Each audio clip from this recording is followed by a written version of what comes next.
Friends, welcome to AIB Education and Study with Anas sir. Today I will be starting class 11 accounts chapter number 8 general. Last class में हमने accounts के कुछ question किए थे क्योंकि chapter number 8 हमारा cover up हो गया है। आज हम वही क्वेश्चन कुछ आगे से स्टार्ट करेंगे, कुछ इंपॉर्टेंट क्वेश्चन देखते हैं ताकि हमारी जो ट्रांजेक्शन है वो क्लियर हो सके। So let's start. Friend, start करते हैं हम अपना क्वेश्चन। तो क्वेश्चन नंबर 1 में क्या बता रखा है? 1 अप्रैल की एंट्री है।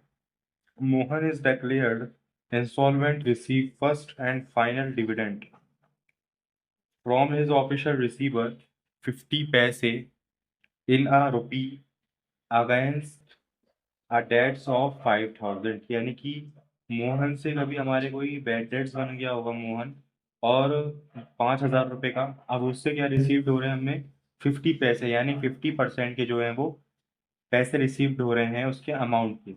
तो हम यहाँ सॉल्यूशन लिखते हैं 1 अप्रैल।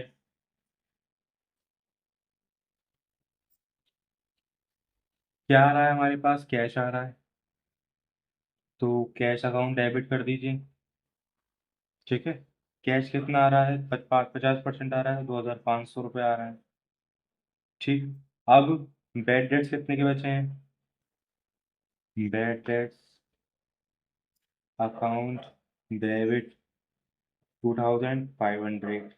बैड डेट्स अभी इतने के बचे हैं। फिर to Mohan account credit, to Mohan account credit 5000।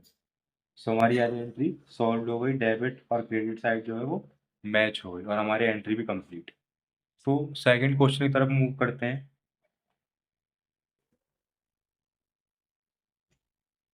Received 15,000 in cash from Sohan for bad debts return of last year.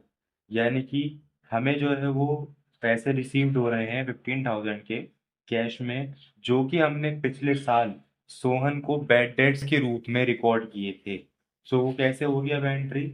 Cash account तो हम डेबिट कर देंगे, कैश अकाउंट डेबिट कितने रुपए से? 15,000 से।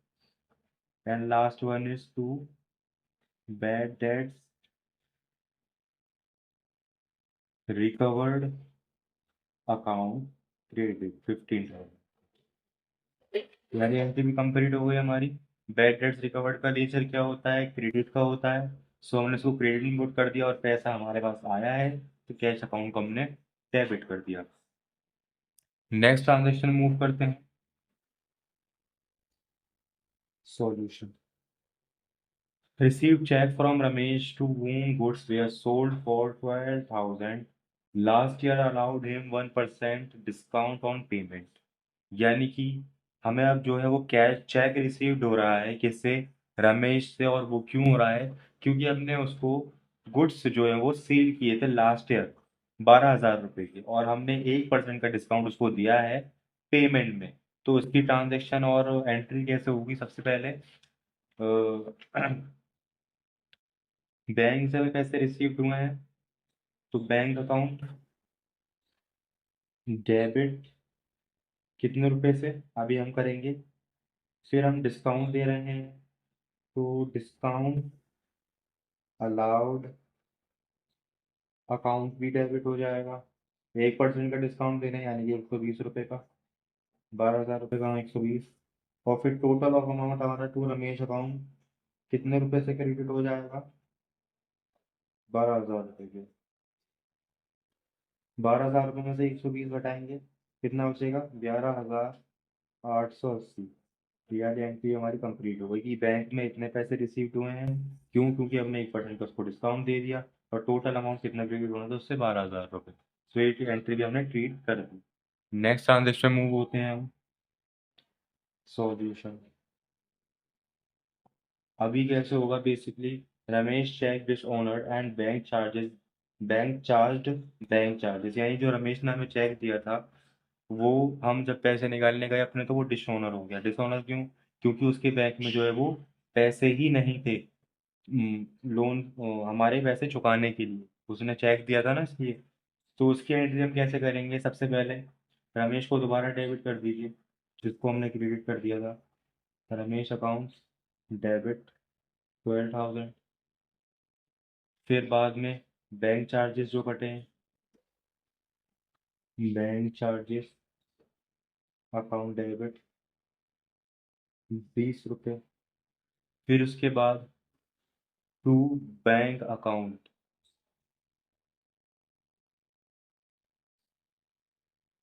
To bank account credit, bank account हमारा क्रेडिट हो जाएगा।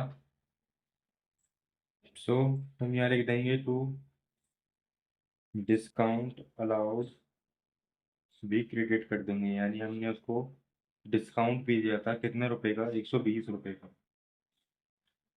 ऊपर कितना अमाउंट है, 12,020, नीचे 120।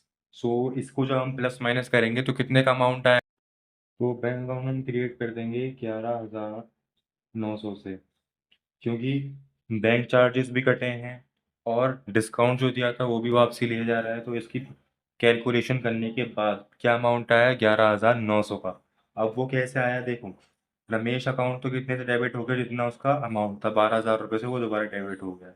बैंक चार्जेस कटे हैं, खर्चा है, डेबिट में आ गया 20,000 रुपये। कितना बना, 12,020 रुपये का अमाउंट बन गया ऊपर।